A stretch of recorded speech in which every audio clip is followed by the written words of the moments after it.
Hello, I'm Justin Brierley. I'm the host of the Unbelievable radio show and podcast, and it's my pleasure to be speaking for Spring Harvest at Home with David Wilkinson and David Hutchings. I'm going to refer to them though as Dave and David, just for the sake of being able to distinguish between them. They've got a fantastic new book out, which you really should get your hands on. It's called God, Stephen Hawking and the Multiverse. And it's all about what Hawking said and why it matters. And we're going to be talking about some of what's in the book, what it means for the conversation between science and faith today. Just to give a little bit of an introduction to both my guests, David Hutchings is a physics teacher from York. He's written several books about the relationship between science and religion. And David Wilkinson is principal at St. John's College at Durham University, where he's a professor of theology and religion. And as well as being an ordained minister himself, he has a background in astrophysics and has written and spoken widely on Christianity and science. So Dave and David, welcome along. Great to have you both with us remotely. We were hoping obviously to be able to be doing this all together in person with an audience at Minehead in Butlins for Spring Harvest, but we're going to have to do it over the line, as everyone is having to do so at the moment. Just very briefly before we get into the book itself, how are you guys coping with lockdown? Dave, what does it look like for you? I guess school finished early for you, but were you still busy doing things online and whatnot? Yeah, it's been a steep learning curve trying to figure out how we're going to teach our lessons from home. Obviously, I work in a lab as part of my day job, and I'm used to pulling things out of a cupboard and being able to demonstrate them, or having a giant whiteboard behind me that I can scribble ideas down on. And then when you're doing it just from a chat, where we're not even using video at the minute, that has been interesting. Yeah. And I think also the year 11s and the upper six who were aiming at their exams, it's very, very hard for them. Yeah. So partly it's been as much a pastoral job as it has been an academic job over the last couple of weeks. Yeah, and well, all the very best for you as you continue that and seek to try and do what you can for the students who have obviously, their lives have been disrupted as more than anyone's really. And I guess the same for you, David, up in Durham. Everything's been put on hold to some extent with the students that you teach and oversee. Yes, although we're teaching online and have been since the last week of last term. So our online teaching will continue. There won't be any students in residence in the college, which is a very eerie thing to have a college with no students in it. And I found myself just in my son's former bedroom here in the house. I never thought it's a somewhat surreal experience to be talking about Stephen Hawking and the Multiverse from my son's bedroom. But such is the way life is at the moment. Well, that is it. You're seeing the inside of a lot of people's houses in the present lockdown situation, aren't you? But thank you again, both, for making yourself available. It's really good that we can have this conversation thanks to modern technology. Science, of course, has had a lot to play in the fact that we can be having these kinds of interactions online. You're both really keen on science, and I guess you both believe that there's no conflict between science and faith, though that has often been presented in the media and from certain public figures as the case. Tell me, first of all, maybe you'd like to start, Dave, what drew you to writing this particular book, specifically about Stephen Hawking and his contribution to the whole area of science and indeed religion? Well, I wrote a book in 2017 with Professor Tom McLeish, who was at Durham with David for a long time. And I popularised basically an academic level work that he had written about his experience of being a Christian and being a scientist. That book did okay. It did well enough for me to be approached by a new publisher to say, look, we would like a book on Stephen Hawking. And that came as a result of his death in 2018. And of course, lots of talk then about his legacy, what he had done, what he had said. So they asked me if I would do it, and I said I think a better choice would be David Wilkinson. And very modest. Well, he's the clever one. So they approached David, and then David said, well, why don't we do it together? And the idea for the book was born there, really. Fantastic. David, I don't know where, did you ever get to meet the great man himself, Stephen Hawking? Yes, I did on a number of occasions. But of course, at that stage, Professor Hawking found it difficult to communicate due to his disability and illness. And so I would never say that I knew him well. But I've always been fascinated by Professor Hawking, both as a physicist and by the theological implications. When I was doing my own PhD in astrophysics, I remember being at a scientific conference when A Brief History of Time appeared. And I was really quite worried about the claim of Hawking did away with God, or you didn't need God at the beginning of the universe. And I remember talking to Sir Robert Boyd, the founder of British space science, himself a very strong evangelical Christian, who said to me, just relax, don't worry about it.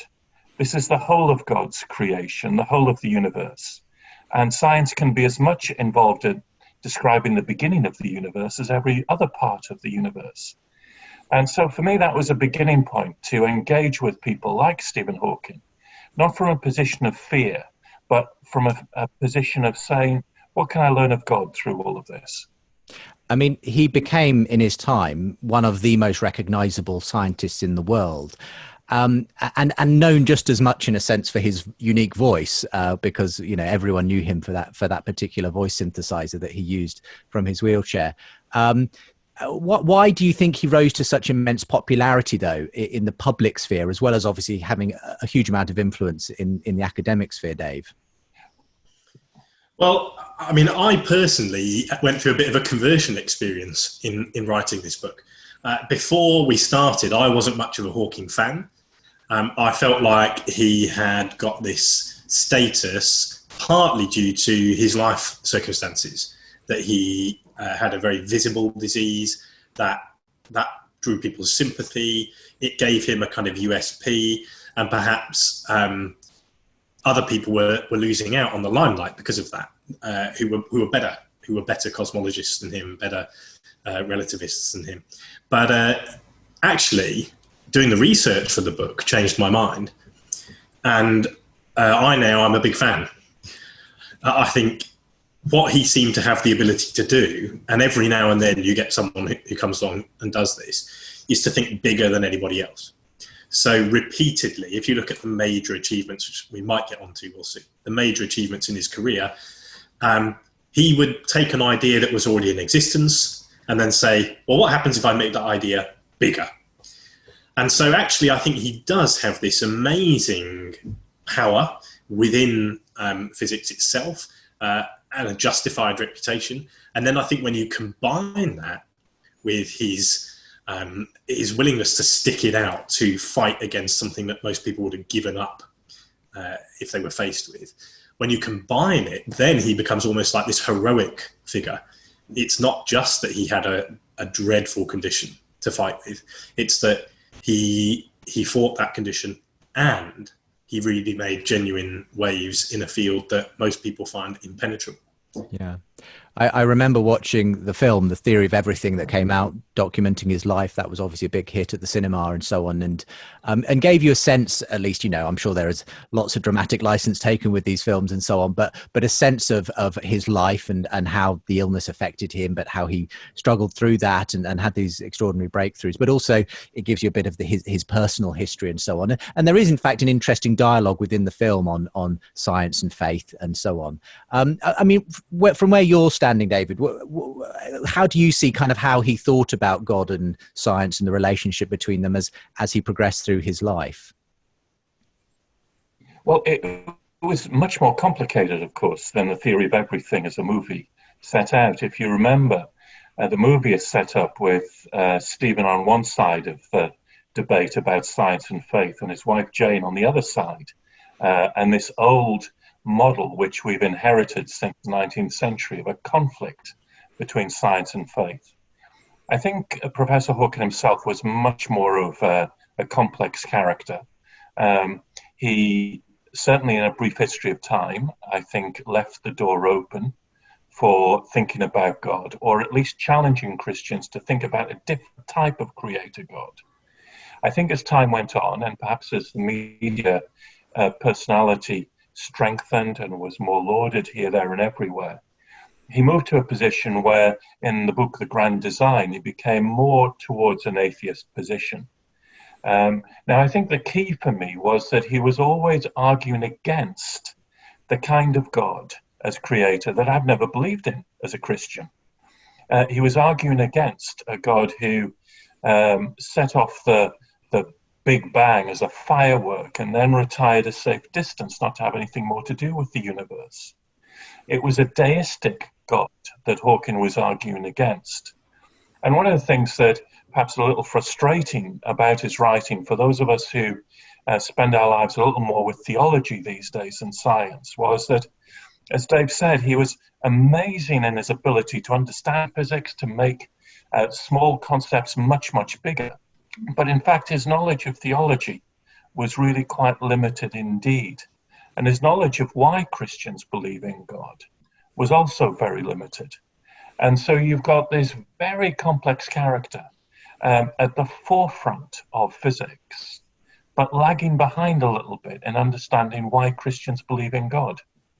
It's interesting to hear you say that. Obviously, people can be experts in one area, but quite ignorant in another area very often. And you obviously, both of you are trying to do the work of trying to show people the harmony that exists between faith and science. I mean, this will have to be a thumbnail sketch, but just would one of you give me, maybe Dave, a sort of an overview of the kinds of scientific theories that Stephen Hawking proposed and the way that they've changed the way physicists today think about this? Because obviously he started in the 1950s doing his research and starting to discover things and propose theories and was speculating new theories right up to his death in 2018. So over that long period of time, what were the major kind of moments along the way for which Hawking will really be recognized 100 years hence as having had a significant influence?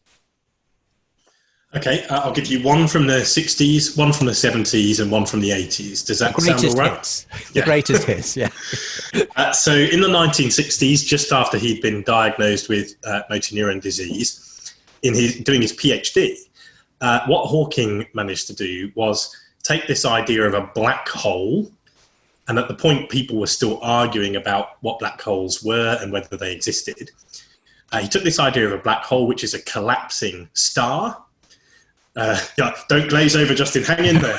I'm wrapped. I'm enwrapped. Trust me. No. Black holes. I mean, it's sci-fi at its best, isn't it? But carry on. Yes. Yes. Well, at this point, it may well have still been sci-fi, and these stars were collapsing in on themselves.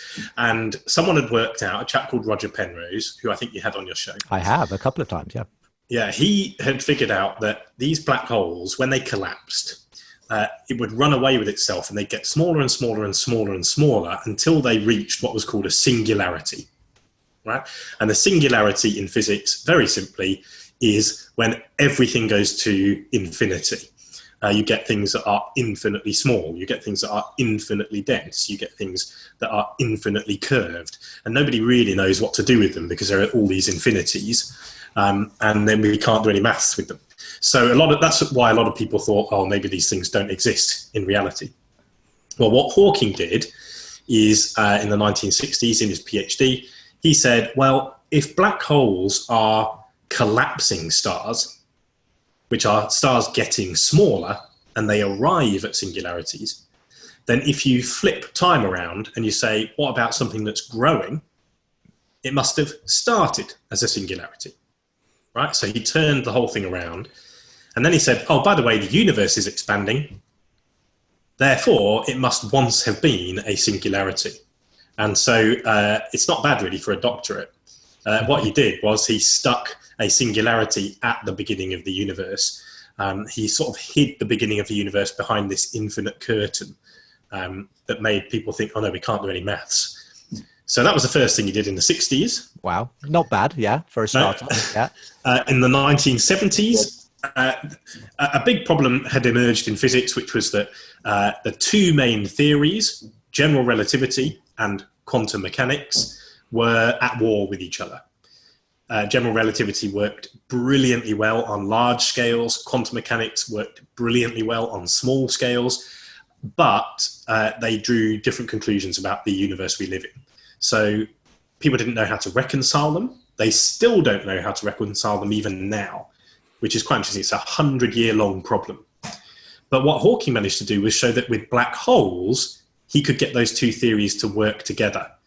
Only in that particular instance, but he was able to take one big idea from quantum mechanics, which is that particles pop in and out of existence, and one big idea from general relativity, which is black holes.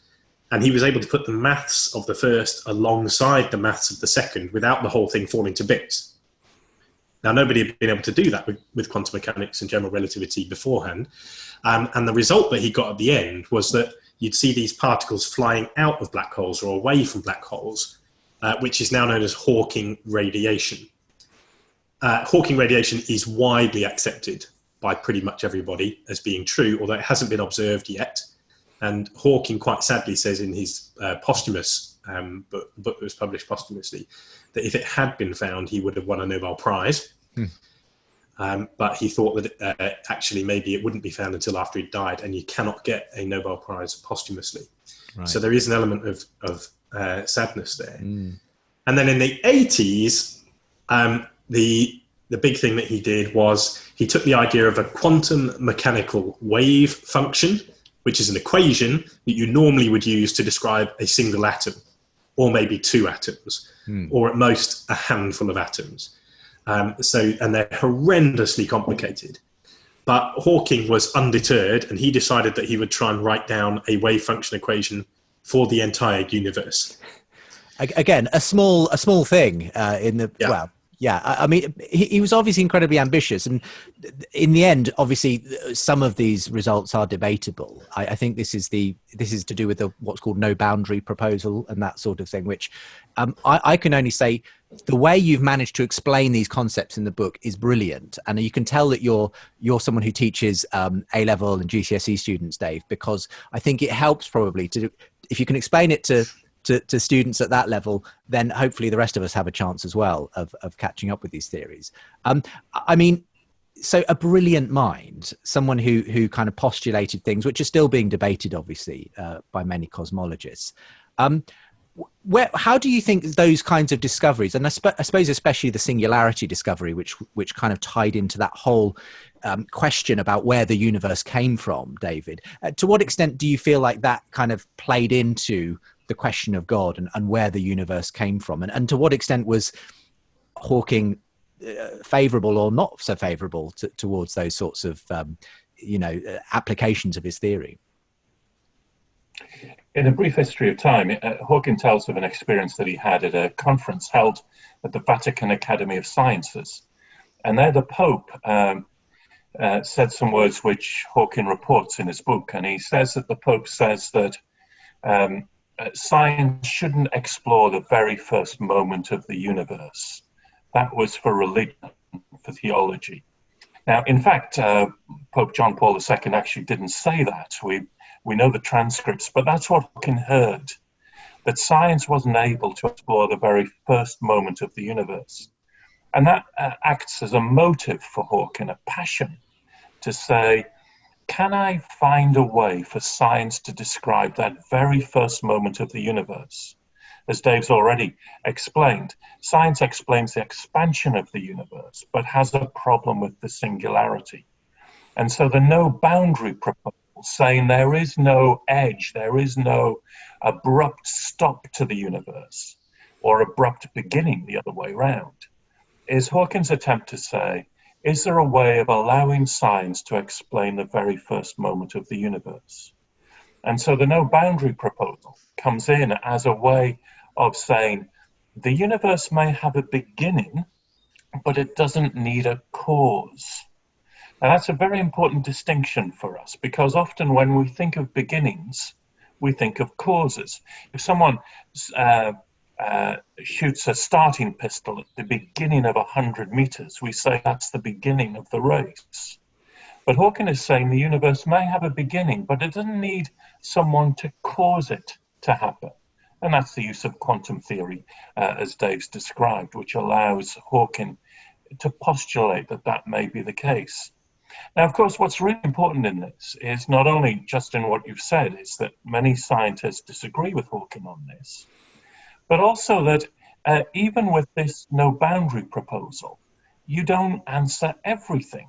So if Hawkins says that the universe begins with a quantum fluctuation, I think it's quite right for the philosopher, for the theologian, to say, but where does quantum theory itself come from? Where do the laws of physics come from by which the universe can be described from its very first moment? And that question of where the laws of physics come from is a metaphysical question, because science assumes that it has laws. It can't explain where the laws come from. And so there are still questions left, even if Hawking is correct. And in a way, I remember, that last book he published while he was alive, The Grand Design. It was splashed across the Times, I remember, when it was released. Someone had done some good PR around it. And it was a headline to the effect of, Hawking said, no need for God, something like that. And it was sort of obviously being cast as Hawking has sort of put the final nail in the coffin of the idea that God created the universe, because he's shown scientifically that you don't need a beginner, someone to start the whole thing off. I mean, to what extent did he succeed in any way in showing that, in your opinion, David? And then I'll come back to you as well, David. Yes. Well, he did a decent job in showing that there's an alternative. What he was getting at was that old argument that goes down on the pub, which is, if the universe began with a big bang, then who set it off? Who started the explosion? And what Hawking does is he shows that you don't necessarily prove God through that kind of argument. By giving an alternative explanation to the start of the universe through science, you take away that old argument, which philosophers have known as the cosmological argument in temporal form. Now, Hawking doesn't provide a consistent and fully worked out theory of how that happens. What he says is, perhaps this is the way to understand it. But the very fact that he's given us an alternative to that takes away the logical progression which says, let me prove to you God from the beginning of the universe. Hawking takes that away. And to be honest, I'm quite glad of that, Justin, because that's what we call a God of the gaps type argument. That if science has a gap in it, the tendency is to push God in as the explanation of the gap. The trouble is, as we've found from the history of science on many occasions, if science comes along and fills in a little bit more of its own description of the universe, then that small God of the gaps is pushed out of the gap and becomes irrelevant. The God I believe in is not a God of the gaps. He's not confined to the very first moment of the universe's history. The God that I believe in is the one who creates and sustains all the laws of physics by which the universe is created over many, many, many, many years. And the God that I think that Hawking gets rid of is a very small God, rather than the God of the Judeo-Christian tradition. But Dave, a lot of Christians have latched on to Big Bang cosmology and said, look, this suggests that there is some evidence for a beginning, and you can't have a beginning without a beginner, and so on, and therefore perhaps this is something that we should celebrate because we've got some evidence for God. Now, the danger is, of course, you run into this God of the gaps issue that David has spoken about. But where for you is the right balance in how we approach science and its findings, and to what extent are we legitimately allowed to then say, and this is evidence, therefore, that there is a God behind the universe? I'd just be interested in where you strike that balance yourself, Dave. I think that there are certain things that you can look at in science and say, I would want consistency. I'd want consistency from what I find out in science with a claim that's made very clearly in Christianity. But then there are others that are neutral or are borderline issues and could be viewed either way. If we go back to the 1500s, Copernicus saying, well, hang on, if I look at things with the sun in the middle, then a lot of stuff makes a lot more sense. There were some people looking at the Bible and saying, well, I mean, not in the time of Copernicus, but a little bit later on, saying, I'm not having this. There are some verses in the Bible that say that the earth doesn't move. And that's enough for me, and I'm putting my foot down, and I'm not having it. And then, of course, within 100 years, the whole thing has sort of come to a head. There's been a bit of a showdown. In actual fact, the proof of the Earth going around the sun didn't turn up till the 1800s. But I don't know any Christians now who would argue that the Earth is in the middle and the sun's going around the outside. And what's happened is that on those particular verses, those same verses are still in the Bible, and we look at them and say, okay, well, they didn't mean what we thought they meant. They were ambiguous, or they could have been viewed many different ways. And so that's an issue that is, might not be totally neutral, but it might be that we got on the wrong end of the stick. And I think there's some really wise words from a cardinal who was involved in the Galileo affair. I'll read them out to you. He said this: while experience tells us plainly that the Earth is standing still, if there were a real proof that the sun is in the center of the universe and that the sun does not go around the Earth, but the Earth goes around the sun, then we should have to proceed with great circumspection in explaining passages of Scripture which appear to teach the contrary, and rather admit that we did not understand them than declare an opinion to be false, which is proved to be true. But this is not a thing to be done in haste. And as for myself, I shall not believe that there are such proofs until they're shown to me. And so what Bellarmine is saying is, look, don't go planting your Jesus flag at the top of a hill that you don't actually know is part of the Christian teaching, right? Because if it turns out that you were wrong, then that flag's going down with it. But if you just say, look, this is a direction I lean in, this seems to be the more sensible interpretation, but I'm going to hold it loosely, I think that's sensible. And so my reading of Scripture would be, when you look at verses like in Hebrews 11, chapter 3, that says, by faith we understand that the universe was formed at God's command, so that what is seen was not made out of what was visible. And we have Genesis 1:1, in the beginning, and we have John 1, in the beginning. I would say it's more consistent for there to be some sort of beginning to the universe. But it's not a put your flag in it teaching, sure, right? It's not like the resurrection of Jesus. And so I would have one foot firmly in the beginning camp and the other foot edging towards it. But if something came along that was conclusive, then I'd say, okay, that's interesting. God created a universe, but that universe did not have a beginning moment. He just, bam, there it was. I was going to say, though, for you, David, I mean, Dave has spoken about the fact that he feels there's a consistency there between his views as a Christian and his science, but he's not going to sort of stake, if you like, doctrine on the, on some scientific discovery or not. But there are many atheists and skeptics, and perhaps towards the end of his life, especially Hawking was one of them, who would say, no, actually, science is more a friend of atheism than Christianity. That somehow, if you're a thoroughgoing scientist, you should actually be an atheist as well. That is the more consistent position to take from science. So why don't you agree with that? Why don't you agree that actually atheism is a more consistent position with what the science tells us?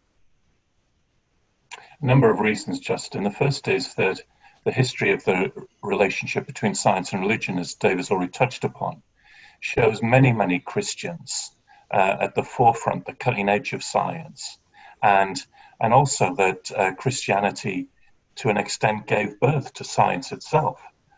We have a very strong heritage, not of science and religion being in conflict, but of enriching each other, often by asking difficult questions of each other. But very importantly, I think the second is that today, a whole number of us, we don't get the media highlights in the way that some of the atheists do, because actually for us, science and religion sit very wisely under our common assertion that Jesus is Lord both of science and of theology.